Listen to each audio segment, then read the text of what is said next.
และเงินทองของใส่นี่พ่อจับใจท่านโลภมากกลับหายความโบราณว่าไว้ขอให้ใส่ใจของทุกอย่างอยู่ที่รังบ่ไรของทุกอย่างอยู่ที่รังบ่ไร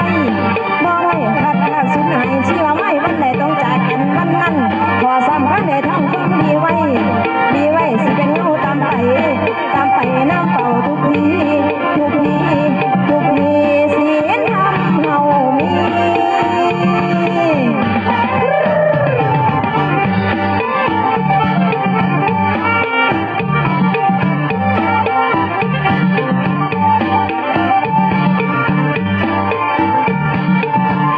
แม้สิตายเป็นผีคุณความดีที่เฮาสร้างไ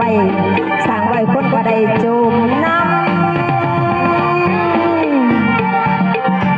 จงรักษาความดีเหมือนเกลือรักษาความเค็มนะคะความดีสิติดตามตัวเฮาไปตลอดเนาะค่ะเนาะเอิ้นว่ากรรมดีก็ว่าได้เนาะค่ะเนาะ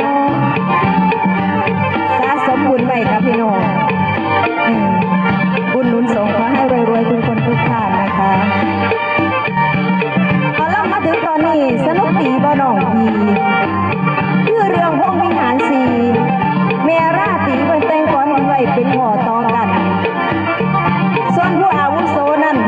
เป็นใดเนาะย้ายเขาม่วนบ่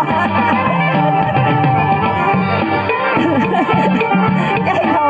ว่ารอจะนำมากันลงความมาแล้วส่วนผู้อาวุโสนั่นในฟังบาวิชาการฝ่ายลูกหลานวงเมาสัตว์เต็มเป่าเลยทางก่อนท่านเนี่ยแบกอาหอนในส่วนกันพักผ่อนเด้อท่านเศร้าหอนแล้วให้ลูกขึ้นมาทื่นอีกต่อไปเอาฟอดนำเข้าไปหุยนไหลหานได้เงินแม่นหมอลำกับหมอแคนกับคณะดนตรีก่อนที่แม่นหุยนไหลหานกลับไปบ้านเมียกระดาตื่นมานี่กะว่าซอยเอาเจ้า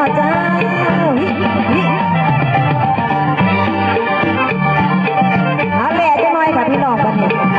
พอมันแดดแห้งก็สีแหล่ๆนั่นแหละเนาะตากแดดก็สีแหล่ตัวแดดแห้งกันเอาสู้ๆนะคะผู้ใดเฮ็ดเวียกเฮ็ดงานกลางแดดเนาะค่ะเนาะเป็นกำลังใจให้เด้